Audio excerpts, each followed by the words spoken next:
Allez, Dixit Dominus, troisième let's play. Ça faisait quelques mois que j'ai plus fait de let's play. Alors, on va déjà baisser un petit peu le niveau de la musique. Voilà, commencer par ça. Donc, la version que je vous présente, c'est la prochaine version jouable qui va être mise en ligne normalement à partir du 7 juillet, si tout va bien.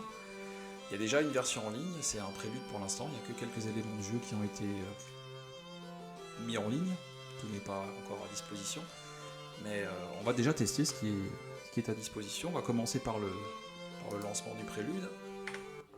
Donc le prélude, hein, c'est cette petite partie que j'ai mise en ligne, ça consiste essentiellement à la création du personnage et de l'équipe. Alors on va commencer par la création du leader. Alors ça se passe en plusieurs phases, hein, donc on détermine évidemment le sexe du personnage. Ensuite, on précise aussi dans quel environnement il est né. Hein. Donc, on va prendre ici par exemple des mineurs du Luxembourg. Tiens, allez, numéro 7, on fait ça. Ensuite, je choisis un nom. Je vais générer un nom au hasard. Voilà, Richmond Codenfeld, c'est parti. Et puis ensuite, eh bien, il y a un ensemble de petites histoires qui forment la vie du petit enfant qui est le leader. Et en fonction des petites histoires qui se passent, il y a différentes réponses possibles, et ces réponses, lorsque vous les sélectionnez, elles conditionnent la suite de votre vie, et elles permettent du coup de progresser ici dans les différentes compétences. Donc il y a des compétences en rouge, ce sont les compétences plutôt martiales. Donc là, les réponses avec des pastilles rouges, elles vont favoriser ces compétences martiales. Vous avez en vert les compétences intellectuelles, et vous avez en bleu les compétences artisanales. On va essayer de faire un artisan, alors on va essayer de choisir du coup les réponses bleues. Alors, infestation de quoi? De rats, c'est ça. On va mettre des pièges, hein, on installe des pièges, voilà. Donc j'apprends à faire des pièges, c'est bien. Ensuite, à l'âge de 10 ans, donc je suis des bûcherons dans la forêt, et je vais en profiter maintenant que je suis dans la forêt pour du coup cueillir des fleurs et des champignons. Allez hop, c'est la réponse numéro 2. Et donc quand on avance comme ça, on voit que ça fait du coup progresser les différentes compétences, et ici plus précisément en fait celles qui sont en bleu, hein, les compétences artisanales. Ensuite, je prends la suite des histoires. Hein. Donc là, je récupère des livres, qu'est-ce que j'en fais? Eh bien, je vais essayer de... On va faire quoi? Moi, je vais les offrir à un moine dans un monastère pas loin. Allez, réponse numéro 2. Alors gris, ça veut dire que ça favorise toutes les compétences en fait, hein. C'est un mélange des trois. Pas de réponse privilégiée. Alors à 18 ans, qu'est-ce qu'on fait? Eh ben on va commencer maintenant, on va changer de carrière. Donc je choisis un nouveau métier. Jusque-là, j'étais dépendant de ma famille. Et là, je vais choisir aussi du coup une réponse qui favorise l'artisanat, la réponse 4. Ouais, je vais travailler avec des bûcherons, on va couper du bois et on va faire en sorte que les vieilles personnes de mon village ils aient du bois de chauffage. Et bien on fait ça. Allez, réponse 4. Et puis voilà, arrive l'âge de 20 ans et là, on décide de créer une équipe d'aventuriers et c'est là que tout commence. Alors, je vais confirmer du coup mes choix, ma sélection. Hein. On fait ça. Je me retrouve dans la taverne. Alors j'ai pas regardé où c'était, ici on est à Köln, ouais. On est à Cologne en fait. Donc c'est là, c'est l'environnement dans lequel je suis né, et donc du coup dans cette taverne il y a des convives, et je vais devoir recruter en fait parmi ces convives 5 compagnons pour former mon équipe. Alors quand je clique sur les portraits des convives, j'ai tous les détails qui apparaissent. Hein. Donc là je vais essayer de faire en sorte, l'objectif c'est d'avoir une équipe assez homogène. Donc là j'ai quelqu'un...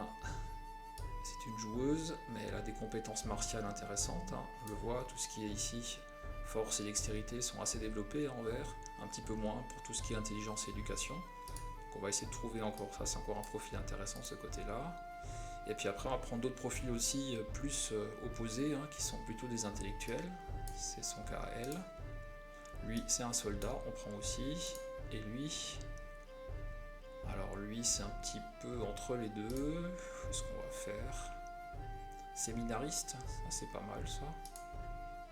Allez, on va prendre le séminariste comme étant du coup le dernier compagnon. Et on confirme. Et on se retrouve maintenant dans les rues de Cologne, et là on entame une discussion avec les compagnons sur ce qu'on va faire. Donc chaque compagnon, en fonction de ses compétences, donne des pistes. Hein. Donc là par exemple, Vilgoth, lui, il veut tout de suite aller au charbon. Hein. On va faire un tour dans les ruelles et on va se débarrasser de la vermine. Donc, ça peut-être bien, mais Nanda elle dit non, il faut qu'on fasse attention, on n'est pas des soldats, soyons prudents et essayons de faire en sorte de nous équiper avant tout. Et puis voilà, chaque compagnon rajoute son petit grain de sel. Hein. Et au bout d'un moment, ils mettent aussi à disposition du matériel. Hein. Donc Imsgard, elle a un chariot dans lequel on pourra mettre tout notre matériel. Vilgoth, il a une carte qu'il a gagnée dans une taverne récemment. Voilà, donc ça va nous permettre du coup de nous orienter. Et puis Engard, elle a quoi ? Oui, un bréviaire dans lequel elle s'engage en fait à renseigner toutes les informations en tant que journal de bord de l'équipe. Ça c'est bien. Et puis ensuite, donc du coup, on met toutes nos richesses en commun. Il y en a une petite somme, c'est pas mal ici, un florin, 2 gros chênes de pfennig, avec ça on peut déjà faire des choses. Hein. Voilà. Ensuite, une fois qu'on a fait ça, alors là normalement, lorsque le jeu est fini, on a toutes les possibilités. Hein. Et là, en fait, on a juste moyen soit de sortir directement dans la campagne, on peut pas visiter la ville, soit de visualiser le panneau d'information sur l'ensemble de l'équipe. On va sortir en fait dans la campagne environnante. Hein. Voilà, on quitte l'environnement et donc là, on se retrouve en fin d'après-midi à l'extérieur. Donc là, l'équipe, je peux la déplacer avec les touches directes, touches W, Z, QSD, hein, voilà, habituellement. Je peux me rendre d'un endroit à l'autre. Je peux aussi retrouver sur la carte des choses qu'on peut ramasser. Hein. Là, on est en pleine nuit. Voilà, l'aube. Je vais aussi jeter un petit coup d'œil du coup au panneau d'information auquel je pouvais accéder tout à l'heure. On va jeter un coup d'œil à ça et on s'arrêtera là-dessus pour cette petite vidéo. Donc le panneau d'info, je l'avais déjà montré je crois précédemment, mais il a un petit peu évolué hein, depuis les dernières mises à jour. Donc d'abord une page pour l'ensemble de l'équipe, hein, avec des infos qu'on aura l'occasion de détailler plus tard dans d'autres vidéos. Hein. Ensuite, des profils aussi des compagnons qui sont développés. L'équipement, ce qu'on vient donc de récupérer sur les cartes à l'instant, hein, du nickel par exemple, hein, qu'on a ramassé, et puis du matériel que les compagnons avaient en fait sur eux. Hein. Donc ça, c'est tous les autres éléments qui sont là, c'était des choses qui ont été mis en commun. Et notamment ici, il y a du gâteau hein, pour manger, hein. Voilà, c'est bien, ça va permettre à l'équipe de subsister un petit peu. Une carte aussi qui présente les éléments qu'on a déjà visualisés. Hein. Donc en bleu, c'est l'endroit où on se situe. Hein. Quand on clique sur la carte, on peut ensuite voir la présence. Par exemple ici, on est monté vers le nord, donc on a changé de situation. On est monté dans le Clèves, et là, je peux en fait voir les positions des villes, hein, voilà, pour s'orienter par la suite. Le journal de bord, il est là, justement.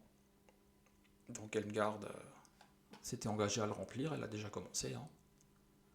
Notamment sur la journée qui fonde le début de l'équipe, et puis ensuite le fait qu'on dispose de ce bréviaire, et puis d'un chariot et d'une carte. Et tous les autres éléments apparaîtront ici. Hein.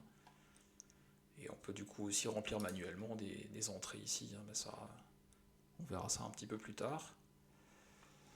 Voilà, on va s'arrêter là pour ce let's play. Je retourne sur la carte, hein. Je vais me balader encore un petit peu. Hein. Et puis on se donne rendez-vous pour une mise à jour la semaine prochaine, et puis un prochain let's play qui devrait pas trop tarder hein, avec les nouveaux éléments du jeu.